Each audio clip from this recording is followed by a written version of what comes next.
Hello class. हम लोग real number में आज डिविजिबिलिटी रूल देखेंगे। ठीक है, ये क्या है ना, ये अगर आप इस चीज़ को समझोगे तो आपको जो क्वेश्चंस है बहुत अच्छे से समझ में आएगा।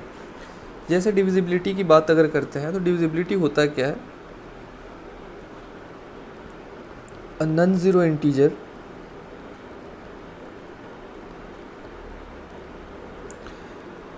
ए, कोई इंटीजर है जो कि ज़ीरो नहीं है, उसको हम लोगों ने ए बोला, is said to divide an integer B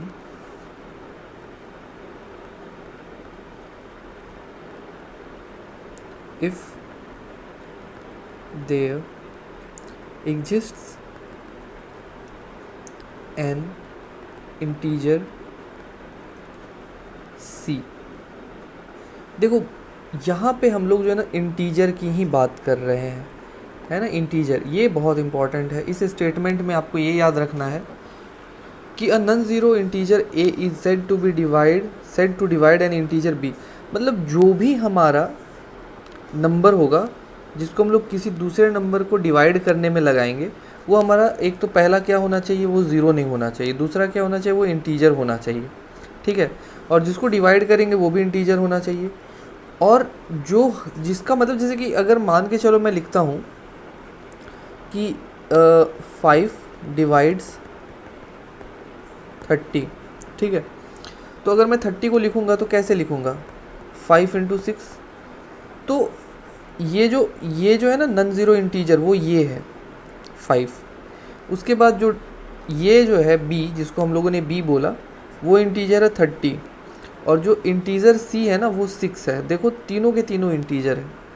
ठीक है, इस स्टेटमेंट का यही कहने का तात्पर्य है। ठीक है, अब क्या है, ये चीज़ अगर आपको समझ में आ गया तो अगर मैं सेम क्वेश्चन को, जैसे कि ये एक बात हो गया, अगर मैं बोलूँ कि 30 को या फिर 5 डिवाइड्स 29। ठीक है, जैसे ही आप इसको लिखने का कोशिश करोगे कि 29 को 5 इंटू मान के चलो c तुमने लिखा, तो ये जो भी c का वैल्यू आएगा ना वो इंटीजर तो बिल्कुल नहीं होगा, है ना। ये तो इंटीजर होगा ही नहीं, भले कोई फ्रैक्शनल वैल्यू आ जाए या फिर डेसिमल आ जाए, बट इंटीजर तो नहीं होगा। ठीक है, तो जो मैं इस स्टेटमेंट के बारे में जो समझाना चाहता हूँ वो आप समझ गए होंगे। अब देखो क्या है, अगर मान के चलो मैं लिखता हूँ कि 5 डिवाइड्स 30, 5 डिवाइड्स 30, तो इसको लिखने का कुछ तरीका होता है। जैसे कि हम लोग क्या इसको लिख सकते हैं, कुछ ऐसे लिख सकते हैं। अब देखो क्या है कि इसको हम लोग कई तरीके से पढ़ सकते हैं। एक तो 5 डिवाइड्स 30 बोल सकते हैं, या फिर इसको क्या बोल सकते हैं, 30 इज़ डिविजिबल बाय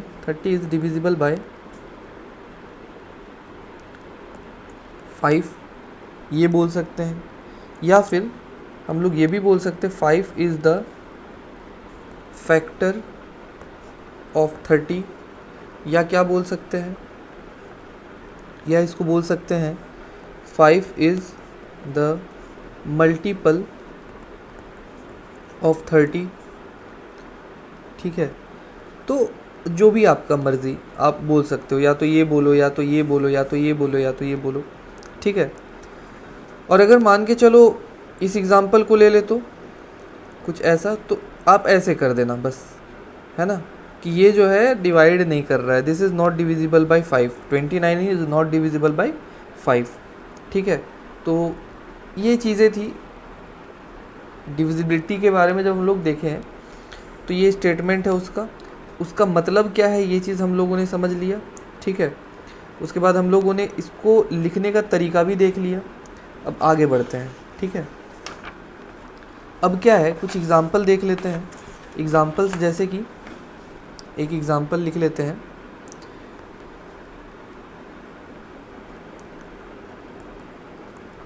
कि अगर मैं बात करता हूँ इसकी, तो क्या ये ट्रू है या फॉल्स है। तो ये बिल्कुल ट्रू है। क्यों ट्रू है, क्योंकि अगर हम लोग इसको देखेंगे अगर हम लोग इसको देखेंगे तो हमें एक पैटर्न दिखेगा कुछ ऐसा। इसमें ये भी इंटीजर है, ये भी इंटीजर है और ये भी इंटीजर है, ठीक है। 93 को अगर हम लोग 3 के मल्टीपल में लिखेंगे तो हमें जो प्रोडक्ट इसके साथ मिलेगा, 3 के साथ जो प्रोडक्ट मिलेगा वो भी इंटीजर ही रहेगा, इसीलिए ये ट्रू है। अगर मैं बात करता हूँ 628 की, ठीक है, तो क्या ये सही है, ट्रू है? No, this is not true. क्यों? क्योंकि अगर 28 को हम लोग 6 के फैक्टर में देखेंगे तो 6 इंटू जो भी यहाँ पे आएगा ये मेरा इंटीजर तो बिल्कुल नहीं होगा, है ना। कॉमन सी बात है, 6 4 जा 24 होता है एंड 6 5 जा 30 होता है, तो 24 और 30 के बीच में 6 के टेबल में 28 तो आता नहीं है, ठीक है। तो जो भी मेरे को यहाँ पे ये जो C मिलेगा वो इंटीजर तो नहीं मिलेगा, ठीक है। अगर हम लोग कोई नेगेटिव टर्म को ले लेते, जैसे कि -2 क्या 8 को डिवाइड करेगा? यस, ये करेगा। क्यों? क्योंकि अगर 8 को हम लोग देखेंगे तो हम लोग क्या देख सकते हैं, -2 इंटू -4, ये क्या हो जाएगा, -2 और -4 दोनों का साइन जो माइनस माइनस वो प्लस हो जाएगा एंड रिजल्ट हमें क्या मिल जाएगा, 8 मिल जाएगा। That is why this is true, ये ट्रू है। अगर आपको कुछ ऐसा दिख गया तो कुछ ऐसा, तो ये जो है ना ये गलत है। क्यों गलत है? क्योंकि देखो डेफिनेशन में ही हम लोगों को दिख गया है कि ये नन ज़ीरो होना चाहिए, डेफिनेशन ही बता दिया है, तो यहाँ पे ये तो ज़ीरो है, तो this is not true, this is not true by definition, ठीक है, ये चीज़ है। तो मैं होप कर रहा हूँ कि आप लोग मेरी बात समझ पा रहे हो, ठीक है। अब क्या है, हम लोग कुछ प्रॉपर्टीज़ देख लेते हैं, properties of divisibility.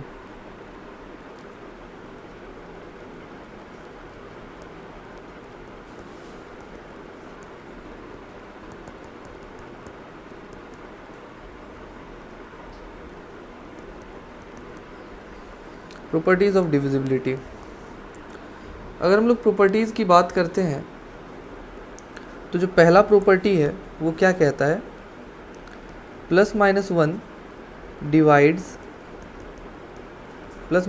Divides every non zero integer.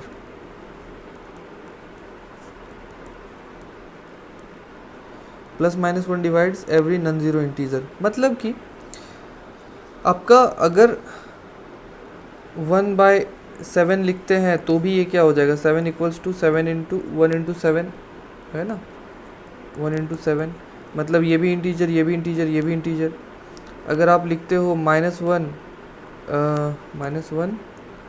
7 = 7 का वैल्यू क्या हो जाएगा, -1 इंटू -7, तो भी हमें प्रोडक्ट क्या मिल जाएगा, देखो ये भी इंटीजर है, ये भी इंटीजर है, ये भी इंटीजर है।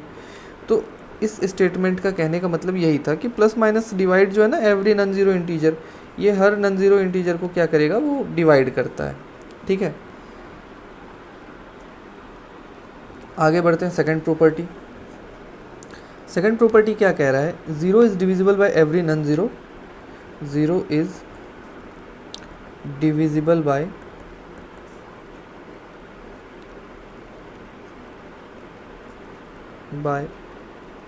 एवरी नॉन ज़ीरो इंटीजर, ठीक है। अब जैसे कि अगर मैं बात करता हूँ कि 0 जो है ना एवरी नॉन ज़ीरो इंटीजर से डिवाइड हो जाता है, मान के चलो मैंने a ले लिया और ये 0 ले लिया, ऑब्वियसली अगर इसको हम लोग देखेंगे तो क्या हो जाएगा, 0 = a इंटू 0, तो अपना जो रिज़ल्ट आएगा वो 0 ही आएगा, ठीक है। सेकेंड स्टेटमेंट का मतलब ये था। जैसे ही हम लोग बात करते थर्ड स्टेटमेंट की, थर्ड वन, तो थर्ड वन क्या होता है, थर्ड वन जो होता है, 0 does not divide any integer, according to our definition 0 does not divide any integer, 0 does not divide any integer, ठीक है। क्यों? क्योंकि हम लोगों को डेफिनेशन में ही बता दिया था कि नॉन ज़ीरो इंटीजर ही हमें लेना है, ठीक है। उसके बाद क्या है, फोर्थ प्रॉपर्टी है if A is non zero integer, if A is non zero integer and any integer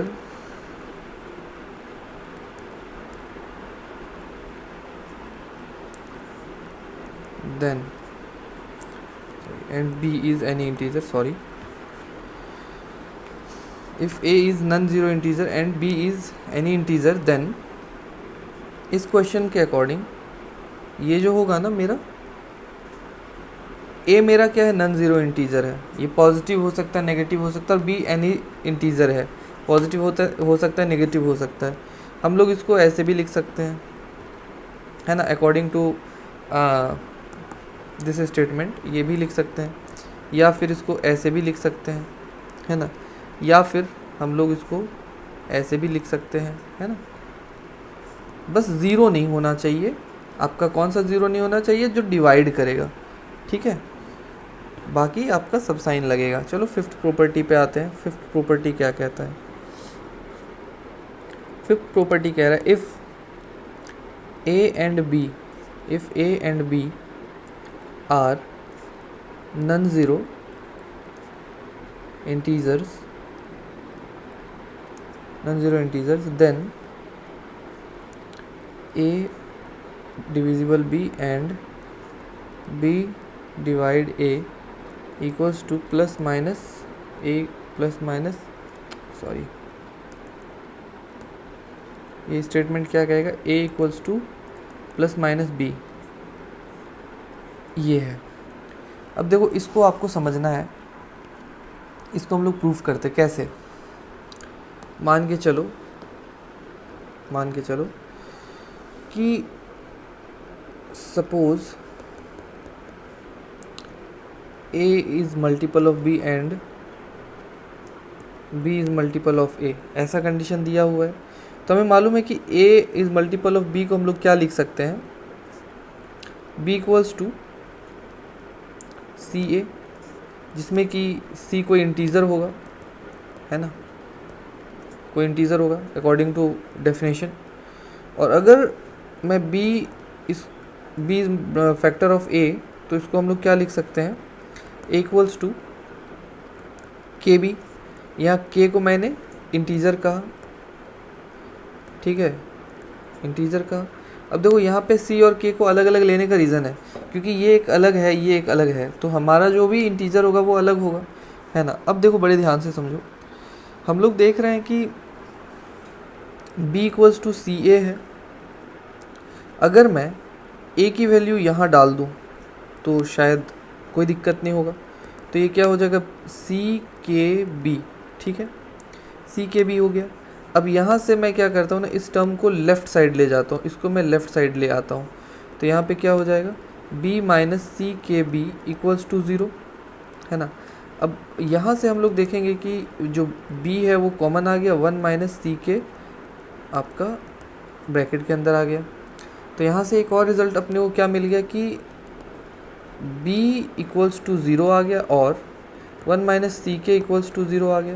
अब देखो b तो हम लोग ज़ीरो नहीं ले सकते हैं, इसलिए नहीं ले सकते हैं क्योंकि डेफिनेशन में ही हमें कह दिया है, या फिर इस प्रॉपर्टी में ही देख लो ना, if a and b are non zero integer, ठीक है। तो हम लोग तो इस चीज़ को यहीं पे ख़त्म कर देंगे, इसको तो आगे हमको लेके ही नहीं जाना है। यहाँ सी के की वैल्यू क्या मिल जाएगा हमें, 1, सी के की वैल्यू हमें क्या मिल जाएगा, 1। अब देखो ये कब हो सकता है, सी के की वैल्यू 1 कब हो सकता है, सी के की वैल्यू देखो सी और के भी इंटीजर है, ये बात भी आपको याद रखना है। तो ये तभी हो सकता है या तो सी भी मेरा 1 हो और के भी मेरा 1 हो, तो 1 इंटू 1 इक्वल्स टू 1, या फिर सी मेरा -1 हो और के मेरा -1 हो, तो क्या हो जाएगा, -1 इंटू -1 इक्वल्स टू 1। यही दो कंडीशन है आपका, ठीक है, यही दो कंडीशन है। अब बात ये है कि हम लोगों ने देखा अभी कि ये जो दो रिलेशन है, एक ये वाला एक ये वाला, इसको हम लोग लिखते हैं जैसे कि b इक्वल्स टू सी ए है, c की वैल्यू हमें मिल गया 1। अगर यहाँ c की वैल्यू 1 पुट करते हैं तो 1 इंटू ए, मतलब b की वैल्यू a के बराबर आ गया है ना, ठीक है। और अगर हम लोग यहाँ पे c की वैल्यू -1 पुट करते हैं, है ना, ये जब c इक्वल्स टू के इक्वल्स टू 1 का बात हम लोग कर रहे हैं तो b इक्वल्स टू हमें a मिला। अगर c इक्वल्स टू के इक्वल्स टू -1 की बात करेंगे तो हमें क्या मिलेगा, b इक्वल्स टू -1 इंटू ए, है ना। तो यहाँ पे हमें क्या मिल जाएगा, b इक्वल्स टू -a, है ना। तो यहाँ पे b की वैल्यू क्या मिल गया हमें, -a। तो इसी कारण से हम लोगों ने क्या बोला था कि a का जो वैल्यू है वो ±b, आप a की वैल्यू ±b बोलो या तो b की वैल्यू को ±a बोलो, ठीक है, कोई डिफरेंस नहीं है। यहाँ पे हम लोगों ने c की वैल्यू डाला ना, आप चाहो तो इस वैल्यू को उठा लोगे ना। जैसे कि अगर मैं इस वैल्यू को लेता हूँ तो फिर हमें ये वाला कंडीशन मिलेगा या तो ये वाला कंडीशन मिलेगा, ठीक है। चलो फिर मुझे लग रहा है कि ये प्रॉपर्टी क्लियर हो गया, ठीक है। ये था 5th प्रॉपर्टी। तो देखो होता क्या है ना कि ये सब जो चीज़ें हैं ना समझना बहुत ज़रूरी होता है, अगर नहीं समझेंगे तो फिर हमें क्वेश्चंस में बड़ा दिक्कत होगा, ठीक है। अब देखो